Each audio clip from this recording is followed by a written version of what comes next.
Welcome back to TechKidFX for another AGIX price prediction update, which at the time of this recording is holding below the 20-day MA here on the 1-hour chart, which is now acting as resistance for us to continue gearing up.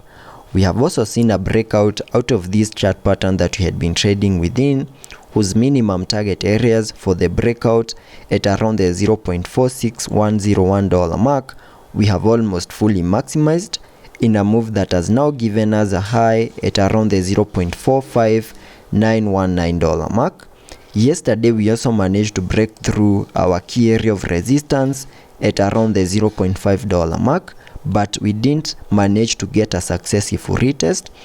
and you can see that at the time of this recording we have lost that key area of support once more, and it's now acting as resistance. We also have a candlestick pattern that is in formation right here that could suggest that higher prices are coming our way, where you can see that on the chart we have been able to print this long wick to the lower side, which is an indication that the sellers are getting weaker and the buyers are trying to get a little bit stronger and trying to push the market higher. We have also continued to obey the Elliot structures, where you can see that we had been seeing a bit of a breakdown to the lower side in the formation of this wave 2 in a move that has now managed to get into the minimum retracement area highlighted here on the chart using this white target area, and all this is playing out after we fully peaked in the formation of that first wave in a move that gave us a high at around the $0.59131 mark. And having seen the formation of that first wave and a corrective structure in the formation of that wave 2, now my primary scenario is that whatever we are seeing at the moment is the start of an impulsive wave to the upside in the formation of this wave 3.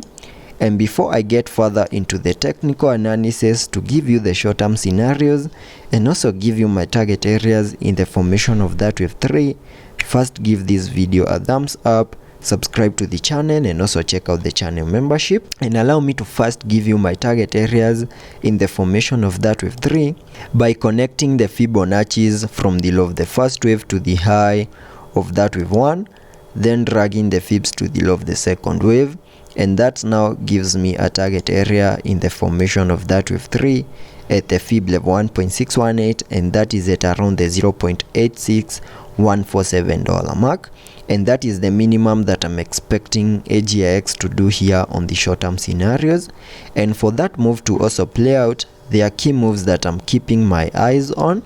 and the first one is that we need to see a break above our key area of resistance at around the $0.45 mark.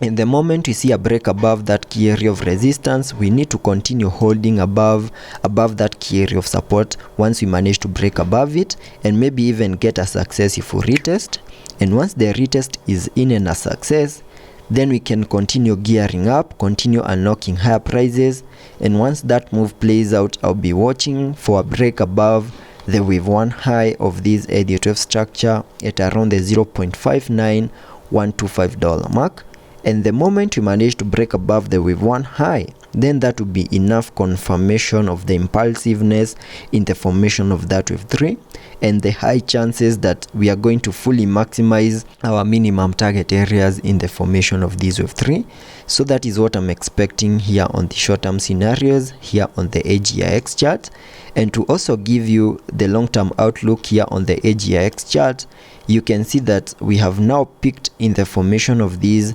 larger Elliott wave count 1, and that was after seeing a 5-wave structure to the upper side. And having seen the formation of that larger Elliott wave count 1, whatever we expected next was a corrective structure in the formation of this wave 2 in a move that has bottomed out within this blue target area. And now my primary scenario is that whatever we are seeing is the formation of this wave 3, where I'm also expecting to see a 5-wave structure in formation,